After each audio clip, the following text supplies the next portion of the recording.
ನಿಮ್ಗೆ ಗೊತ್ತಾ, ಮಹಾಭಾರತ ಯುದ್ಧದಲ್ಲಿ ಕುಂತಿಯ ಜ್ಯೇಷ್ಠ ಮಗ ಕರ್ಣ ಸತ್ತಾಗ ಯಾರಿಗೆ ಏನ್ ಶಾಪ ಸಿಗುತ್ತೆ ಅಂತ ತಿಳ್ಕೊಳ್ಳೋಣ ಬನ್ನಿ. ಅಯ್ಯೋ ಮಗನೇ, ನನ್ನನ್ನು ಕ್ಷಮಿಸಿ ಬಿಡು. ಕಂದ ಕರ್ಣ, ನನ್ನಿಂದಲೇ ನಿನಗೆ ಇಂಥ ದುರ್ಗತಿ ಬಂದಿತು. ನಾನು ಪಾಪಿ ಮಗನೇ, ಈ ಪಾಪಿ ತಾಯಿನು ಕ್ಷಮಿಸು ಮಗು. ಕಂದ ಕರ್ಣೈ, ನನ್ನನ್ನು ಕ್ಷಮಿಸು ಮಗು. ನಾನು ಪಾಪಿ ತಾಯಿ. ಅಮ್ಮ, ತೆಗೆದುಹೋಗುತ್ತದೆ. ಯಾವ ಪಾಪವೂ ಮಾಡಿಲ್ಲ ಕಂದ ಕರ್ಣ. ನಾನು ನಿನ್ನನ್ನು ಬಿಟ್ಟು ಬಿಟ್ಟೆ. ಇಂತಹ ದುರ್ಗಿ ತಂದುಕೊಟ್ಟೆ. ಈ ಪಾಪಿ ತಾಯಿಯನ್ನು ಕ್ಷಮಿಸು ಮಗು. ನನ್ನ ಹೃದಯ ಒಡೆದಿದೆ. ಕರ್ಣ ಯುದ್ಧ ಭೂಮಿಯಲ್ಲಿ ಅರ್ಜುನ ರಿಕ್ವೆಸ್ಟ್ ಮಾಡ್ತಾನೆ. ಅದನ್ನ ನೆನೆದು ಅರ್ಜುನ ಬಹಳ ದುಃಖ ಪಡ್ತಾನೆ. ಅರ್ಜುನ, ನಿಲ್ಲು, ಇದು ಯುದ್ಧ ನೀತಿ ಅಲ್ಲ. ಶತ್ರುವು ಶಸ್ತ್ರಹೀನನಾದಾಗ ಶಸ್ತ್ರ ಪ್ರಯೋಗಿಸುವುದು ಉಚಿತವಲ್ಲ.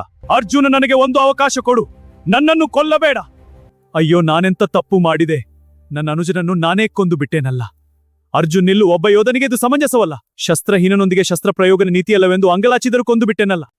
ಅರ್ಜುನನ ದುಃಖ ನೋಡಿ ಯುಧಿಷ್ಠಿರ ಸ್ವಲ್ಪ ತಾಳ್ಮೆ ಕಳ್ಕೊಂಡು ತಾಯಿ ಹತ್ರ ಹೀಗೆ ಮಾತಾಡ್ತಾನೆ. ಇದಕ್ಕೆಲ್ಲ ಕಾರಣ ನೀವು ನಮ್ಮಿಂದ ಈ ಲೋಕದಿಂದ ಮುಚ್ಚಿಟ್ಟು ಈಗರ ಸತ್ಯ. ಈ ಸತ್ಯವು ನಿಲ್ಲೆಲ್ಲರಿಂದ ಮರೆಮಾಚದಿದ್ದರೆ ಇಂದು ಈ ಸ್ಥಿತಿ ಬರುತ್ತಿರಲಿ. ಅಮ್ಮ, ನಿಮ್ಮ ಈ ತಪ್ಪಿನಿಂದಾಗಿ ಹಿಡಿ ಸ್ತ್ರೀಕುಲಕ್ಕೆ ಶಾಪ. ಮುಂದೆಂದೂ ಯಾವ ಸ್ತ್ರೀಯರ ಬಾಯಲ್ಲಿ ಯಾವುದೇ ಗುಟ್ಟುಗುಟ್ಟಾಗಿ ನಿಲ್ಲಕೂಡದು. ಇದಕ್ಕೆಳಮಾರನ್ನ ನೀವು ನಮ್ಮಿಂದ ಈ ಲೋಕದಿಂದ ಮುಚ್ಚಿಟ್ಟಿರುವ ಈ ಘರ ಸತ್ಯ, ಈ ಸತ್ಯವು ನೀವು ಎಲ್ಲರಿಂದ ಮರೆಮಾಚದಿದ್ದರೆ ಇಂದು ಈ ಸ್ಥಿತಿ ಬರುತ್ತಿರಲಿಲ್ಲ. ನನ್ನನ್ನು ಕ್ಷಮಿಸಿ ಮಕ್ಕಳೇ. ಅಮ್ಮ, ವಿಡಿಯೋ ಇಷ್ಟ ಆಗಿದ್ರೆ ನಮ್ ಚಾನಲ್ ಸಬ್ಸ್ಕ್ರೈಬ್ ಮಾಡೋದನ್ನ ಮರಿಬೇಡಿ. ಲೈಕ್ ಕೊಡಿ, ಶೇರ್ ಮಾಡಿ, ಒಂದೊಳ್ಳೆ ಕಮೆಂಟ್ಸ್ ಕೊಡಿ ಸ್ನೇಹಿತರೆ. Thank you.